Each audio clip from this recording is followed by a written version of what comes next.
ni ambasaderi wa Israel muri Ethiopia Avraham Negiz akaba yarirukanwe mu nama y'umuryango wa Afurika yunze ubumwe bereye ku cyicaro cy'uwo muryango ya Addis Ababa wo muri Ethiopia. Ibi bitashimishije na gato ubutegetsi bwa Israel cyangwa se abategetsi ba Israel barangajwe imbere na Minisitiri w'Intebe Benjamin Netanyahu.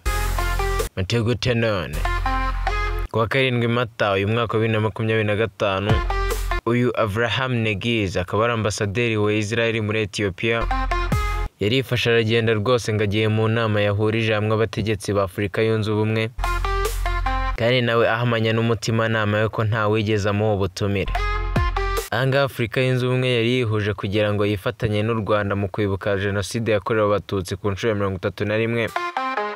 Nibwo uyu Avraham Negiz yinjiyemo atunguranye cyane. Ku bwanjye ntekereza ko nta kosa rikomeye yigeze akora, ko yaraje kwifatanya n'abandi ngo aheze agaciro inzirakarengane zazize jenoside yakorewe abatutsi 94. Gusa hano mu bari bahagarariye ibihugu byabo muri Afurika, bamwe na bamwe batangiye guhita baryana inzara binubira kubona ambasaderi wa Israel muri iyo nama. Gusa na n'ubu ntiyaramenyekana ikintu cyanyacyo cyatumye uyu mugabo asohorwa gutya.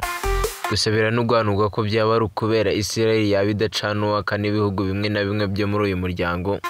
Urugero nka Afurika y'Epfo yahoze ishinja Israel gukorera jenoside muri Gaza. Ubuyobozi bwa Afurika yunze ubumwe bwatangaje ko butigeze butumira uyu Negiz, ndetse bunatangaza ko bugiye gukora iperereza ryimbitse bukamenya uwaba watumiye uyu mugabo. Niba ari ubwa mbere ugeze kuri YouTube channel yacu Dego Media, kora subscribe, fungura inzogera kugira ngo uzajye ubona izindi video nyinshi tuzajya dushyiraho. Gusa ubwa mbere Israel yagira n'ibibazo nk'ibi ngibi na Afurika yunze ubumwe, kuko no muri Gashyantare 2023 umudiplomate wa Israel yirukanywe mu nama y'abakuru b'ibihugu bigize uyu muryango kubera kutumvikana ku bigendanye n'uburenganzira bwa Israel bwo kuba umugenzuzi muri uwo muryango. Ibi ni ibibazo bikomeje kuba gatereranzamba hagati ya Israel na Afurika yunze ubumwe ku bijyanye n'uburenganzira bwa Israel bwo kwitabira ibikorwa bitandukanye bya Afurika yunze ubumwe. Israel nayo mu kubona ibi bintu bimaze kuba nk'ibisanzwe sitangira kwataka Iran inayishinja kuba inyuma y'iki gikorwa y'isi cy'ubushotoranyi. Mategeko none leta ya Israel yamaganye iyirukanwa ry'umudiplomate wayo nk'inama y'umuryango wa Afurika yunze ubumwe.